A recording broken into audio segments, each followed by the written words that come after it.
Hello दोस्तों, आज हम इकाई अंक को पढ़ने वाले हैं। सबसे पहले मैं एक आप लोगों को सूचना बता दूं। सबसे पहले सूचना ये है कि मैं एक नया बैच स्टार्ट करने वाला हूं, जो कि उस बैच में उस विद्यार्थियों को टारगेट किया जा रहा है जो कि पहली बार एसएससी की तैयारी करने के लिए वो पढ़ रहा हो। ठीक है, यानी कि अगर मान लो इंटर पास करके अब वो एसएससी की तैयारी करना चाहता है तो उसके लिए मैं एकदम शुरू से एक अच्छा बैच लेके आ रहा हूं। यानी शुरू का मतलब समझते हैं, यानी क्योंकि आपका ये फर्स्ट बार है और फर्स्ट बार है तो आप लोगों को एकदम बेसिक से छोटी चीजों को समझाते हुए चलेंगे और साथ ही हम उसको ट्रिक से भी बताते चलेंगे। यानी कि बात हमारी आप समझ चुके हैं। तो आज का जो सेशन है उसको हम इसमें ज्ञात करेंगे इकाई अंक को, यानी कि यूनिट डिजिट, इकाई अंक। ठीक है, आप लोगों को बता दें कि टोटल 2 भाग में आएगा, यानी कि 2 पार्ट में आएगा, छोटे छोटे भागों में है।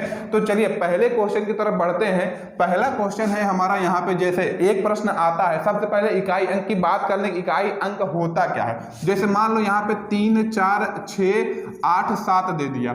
अब एक बात बताओ बाबू, आप लोगों को पता होगा कि इकाई अंक किसे कहते हैं। बाबू एक बात बताओ, देखो अगर आप लोग स्टार्ट करते हो इकाई दहाई सैकड़ा हजार, सब लोग जानते हो, बिल्कुल जानते हो। अब ये इकाई अंक कहां पे है, पीछे से है, पीछे से, यानी कि ये इकाई अंक है। अब इकाई अंक हमको ज्ञात करना है भाई, इकाई अंक हमको क्या करना है, ज्ञात करना है। तो हमको केवल इकाई अंक से मतलब रहेगा, बाकी तुम लोग भाड़ में जाओ, हमसे क्या मतलब है, तुम लोग कहां जाओ, हमसे क्या मतलब है। हमको केवल इकाई अंक से मतलब है, यानी पीछे वाली संख्या से मतलब है।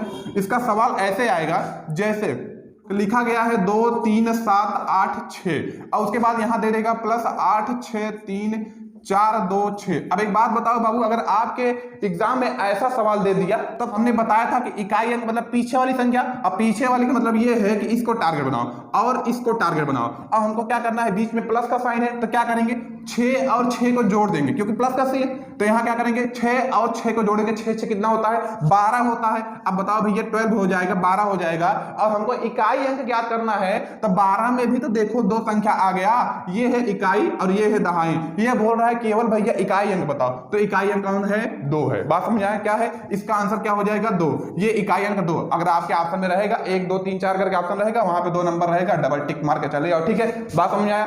अब देखो यही इतना सवाल नहीं आता, इससे भी बढ़ के सवाल आता है। जैसे मैं यहाँ पे बात कर लेता हूँ, सब एक एक करके एक एक सवाल बताऊंगा। ठीक है, तो देखो मान लो अगर यहाँ मल्टीप्लाई है और 8 का मल्टीप्लाई मैं 8 में करूंगा, क्यों, इन लोगों का करके मैं क्या करूंगा, आखिर हमको चाहिए तो लास्ट वाला ही, तो मैं क्या करूंगा, इसका और इसका मल्टीप्लाई कर दूंगा, यानी 8 8 का गुणा कर दूंगा। तो 8 अठाई कितना हो जाएगा, 64 हो जाएगा। क्या हो जाएगा, 64 हो जाएगा। तो 64 लिखेंगे। और ये बताओ 64 2 अंक का हो गया, तो भैया ये रहा इकाई अंक, ये रहा दहाई अंक। तो हमको इकाई अंक चाहिए, तो इकाई अंक ये रहा। बात समझ में आया। अब इतना समझ गए हो तो अब आगे बढ़ते हैं, लेवल को बढ़ाते हैं। तो इसका आंसर क्या हो जाएगा, 4 हो जाएगा। बात समझ आया, 4 हो जाएगा। अब लेवल को हम आगे लेके चलते हैं, चलो यहीं पे देख लेते हैं। अब अगला लेवल ये है, अब थोड़ा देखो, मैं केवल 2 अंक मतलब 2 अदद का लेके आगे चल रहा था। अब इसमें ये है, जैसे यहाँ लिखा रहेगा 35 और मल्टीप्लाई यहाँ पे 36 गुणते यहाँ पे हो जाएगा आपका 25, फिर मल्टीप्लाई बाई हो जाएगा यहाँ पे 30, फिर हो जाएगा यहाँ पे इंटू 5, ऐसे ऐसे करके दे दिया। अब आप बताओ, अगर आप लोगों को ये तरीका नहीं मालूम रहेगा तो क्या करेंगे आप, इसका मल्टीप्लाई इसमें करेंगे, फिर जो आंसर आएगा इसमें करेंगे, फिर आंसर जो आएगा इसमें करेंगे, फिर जो आंसर आएगा इसमें करेंगे। इतना करते करते तो जहुआ भर बन जाएगा हमारा। तो भाई हम कब तक आंसर लगाएंगे। तो क्या करेंगे, हमने कहा केवल पीछे पाछे ले लो, यानी कि पीछे पीछे जितने लोग हैं सबको ले लो। चलो ये बताओ, 5 का गुणा अगर मैं 6 में करूंगा तो 5 6 कितना हो जाएगा, 30 हो जाएगा। 5 6 कितना हो जाएगा, 30। अब मैंने पीछे वाले में 30 का 0 और 0 का मल्टीप्लाई मैं किसमें करूंगा, 5 में करूंगा। तो 0 का मल्टीप्लाई मैं जब 5 में करूंगा क्या बन जाएगा, 0 हो जाएगा। क्या बन जाएगा, 0, क्योंकि 5 0 में 0। अब फिर 0 का मल्टीप्लाई 0 में करूंगा तो 0 हो जाएगा। फिर 0 का मल्टीप्लाई अगर मैं 5 में करूंगा फिर भी 0 हो जाएगा। तो इकाई अंक आपका क्या आया, 0 आया। एक बात मैं आप लोगों को बता दूं कि अगर ऐसा सवाल आप लोगों को दिया गया है, मान लो ऐसा सवाल दिया गया है और किसी संख्या के बीच में कहीं ना कहीं 0 है लास्ट में, ठीक है, मान लो ये संख्या है, अब इसके लास्ट में 0 है, तो जाहिर सी बात है उसका इकाई अंक 0 ही आएगा, अगर वो मल्टीप्लाई के रूप में है तो।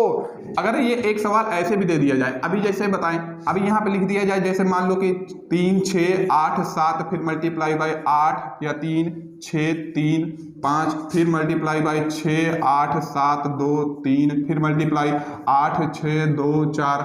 अब बताओ इतना बड़ा बड़ा गुणा करते करते तो बताओ भैया हमको कई जन्म का अपना याददाश्त वापस आ जाएगा। बात समझ रहे हो? यहाँ पे बताए थे पीछे वाली संख्याओं को लेके चलना है, क्योंकि सबका इकाई अंक लेना है, सबका इकाई अंक, ये भी इकाई अंक, ये भी इकाई अंक, ये भी सबका।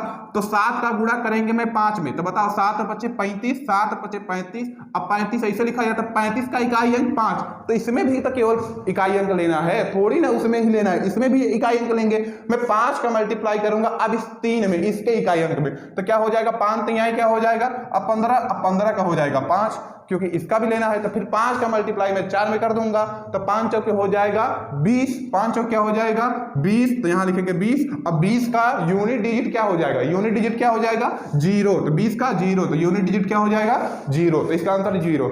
अब देखो यही सवाल मिक्स करके भी दे देता है, कभी कभी ये सवाल मिक्स करके दे देता है। अगर यहाँ पे प्लस दे दिया, फिर यहाँ पे 7 8 9 2 5, अब यहाँ पे मल्टीप्लाई दे दिया, मल्टीप्लाई दे के यहाँ पे क्या कर देगा 3 8 6 2 3, फिर यहाँ पे कभी कभी दे देगा, यहाँ पे माइनस भी दे देगा, माइनस यहाँ पे क्या दे देगा 2 3 5 1। अब बताओ इसका क्या होगा, तो इसका भी यही होगा। क्या करेंगे, देखो यहाँ प्लस है, क्या है प्लस है, तो प्लस जैसे जैसे साइन लगा है उसी हिसाब से चलेंगे हम आगे। अब जैसे यहाँ पे 5 है, तो 5 का गुणा 5 में करेंगे, 5 5 कितना हो जाएगा 25 हो जाएगा, 5 5 25। अब 25 का क्या लिखेंगे, ऐसे रहता है, 25 का यूनिट डिजिट 5 हो गया, तो फिर 5 का मल्टीप्लाई सॉरी यहाँ पे 25 नहीं होगा, क्योंकि प्लस है ना, तो प्लस है तो जोड़ना पड़ेगा, 5 और 5 जोड़ेंगे कितना हो जाएगा 10 हो जाएगा, 5 और 5 जोड़ेंगे 10 हो जाएगा। अब 10 का यूनिट डिजिट हो जाएगा 0, अब 0 का मल्टीप्लाई करूंगा, क्योंकि यहाँ पे गुणा है, 0 का मल्टीप्लाई करूंगा 3 में, तो 3 0 में 0, यहां भी 0 हो गया। अब बताओ 0 में से अगर मैं 1 घटाऊंगा, 0 में से अगर 1 घटाऊंगा तो कितना बचेगा। अब एक बात बताओ, ये वाली सवाल की थोड़ा दिक्कत ये देगा, 0 में से 1 घटाएंगे तो घटबा ही नहीं करेगा, 0 में से 1 घटाएंगे घटेगा नहीं। एक बात बताओ, ये कभी माइनस में नहीं आएगा, क्यों, क्योंकि भैया एक बात बताओ, इधर वाली संख्या तो अभी बची है, इधर वाली संख्या नहीं बची है, क्योंकि अच्छा हमने केवल यूनिट डिजिट लिया है, पीछे वाला लिया है, आगे वाला तो बचा है ना, आगे वाला बचा है, तो आगे वाला जब बचा है तो उसमें से क्या लेंगे, एक कैरी ले लेंगे, उधार लेंगे, उधार ले लेंगे तो क्या हो जाएगा यहाँ पे 10, और उसमें से 1 घटा दें कितना हो जाएगा 9 हो जाएगा। बात समझ आए, तो यूनिट डिजिट कितना हो जाएगा 9 हो जाएगा। ठीक है, बात समझ में आए। अगर जो चीज ना समझ आए तो आप लोग कमेंट करके बताएंगे, तुरंत हम बताएंगे। ठीक है, अगर इतना आप लोगों को समझ में आ गया है तो कल की वीडियो में हम बताएंगे आप लोगों को ऐसा भी सवाल आता है, जैसे यहाँ लिखा रहेगा 3 4 8 7 2, ऐसे करके लिखा रहेगा। अब इसके ऊपर दे देगा, इसके ऊपर यानी कि घात में दे देगा 3 4 7। अब बताओ भैया इतना का घात निकालने में तो कहाँ से हमको याद आएगा, बताओ इतना का घात निकालेंगे, फिर यहाँ पे मल्टीप्लाई भी लगाएगा, इतना नहीं है, इतना तो नहीं है, इससे आगे भी जाएगा। अब यहाँ पे दे देगा जैसे 8 4 2 6, अब इसके ऊपर भी दे देगा जैसे यहाँ पे 6 और 4, अच्छा और भी दे देगा यहाँ पे 7 8 6 2, ऐसे करके यहाँ पे 375 दे देगा। अब बताओ इतना घात करेंगे, फिर 64 का घात करेंगे, इस संख्या का इतना घात करेंगे, टाइम लग जाएगा। तो इसके लिए हम बात करेंगे कल के वीडियो में, कल की वीडियो में बात करेंगे। आज के लिए बस इतना ही, मिलते हैं नेक्स्ट वीडियो में, तब तक ले जय हिंद, टेक केयर।